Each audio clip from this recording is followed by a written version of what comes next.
You mentioned the environment, and so we're towards the end of winter, moving into spring. And so Mhm. spring to me, I think of, rebirth, and I think a lot of spring cleaning, maybe detoxing. What are some of the things that you would recommend in terms of when the seasons change, particularly in moving from winter into spring? How does that impact us from an Ayurvedic perspective? And what are some of the things that we could do?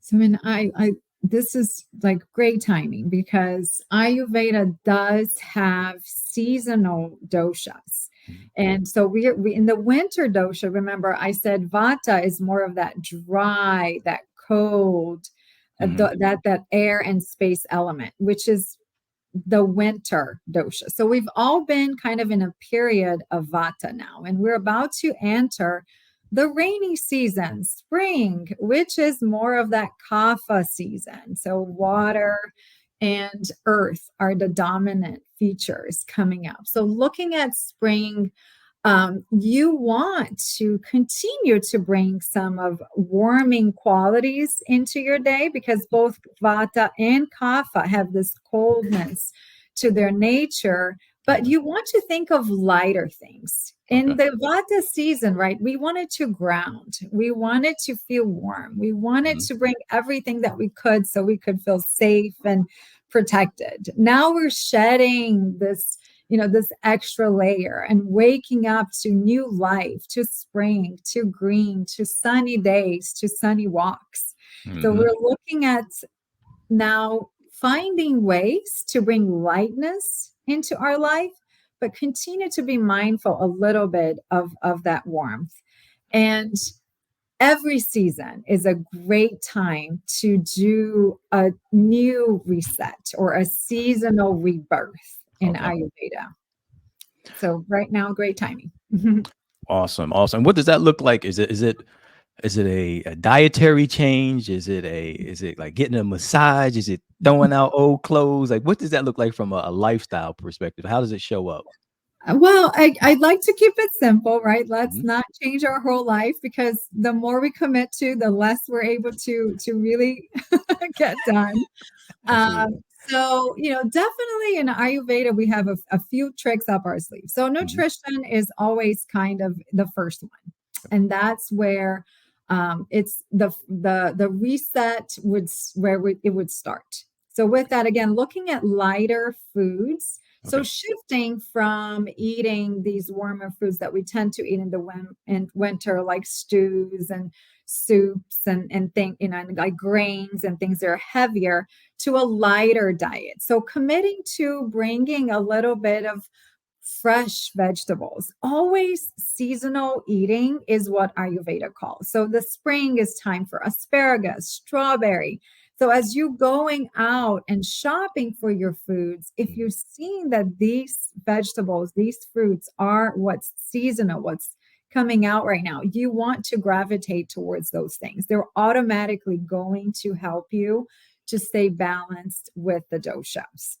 So Excellent. looking at lighter foods nutrition wise, but also inner pharmacy is a big component of Ayurveda. And what Okay. that means is be mindful of using your five senses Mm. for balance. And what that looks like, for instance, in the spring is maybe now it's warmer. You can go sit outside if you have an opportunity, if you have a grassy area to Mhm. place your feet on the ground and ground. So you're getting all that sensory healing there. You're getting warmth from the sun. You're getting some of that vitamin D. You're getting grounding energy from nature. And you're breathing the fresh air and really allowing yourself to just be immersed in nature, which is what Ayurveda really calls for. In the spring, we also want to bring in the colors that help to balance this season. And green, it's a beautiful pacifying color here Mhm. when you go into nature. Again, just being surrounded by trees and being part of nature, communing with nature, which is available in the spring with the warmer weather, is kind of my number two recommendation. Food, you start there.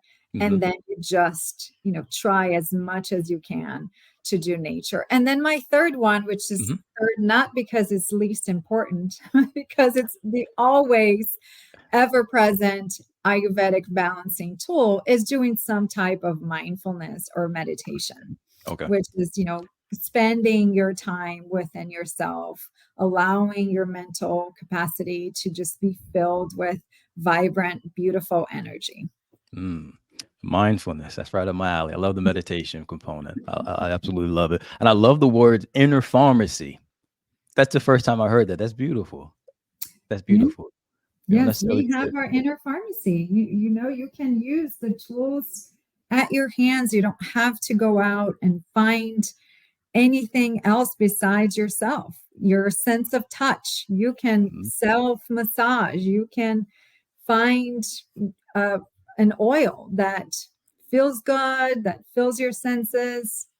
You're doing that own self massage. You can bring incense, you can bring candles, you can bring, those aromas that fill you and Yeah. find balance for you to help you with healing yourself. So it doesn't always have to be something outside. It can be just the simple things that awaken your sense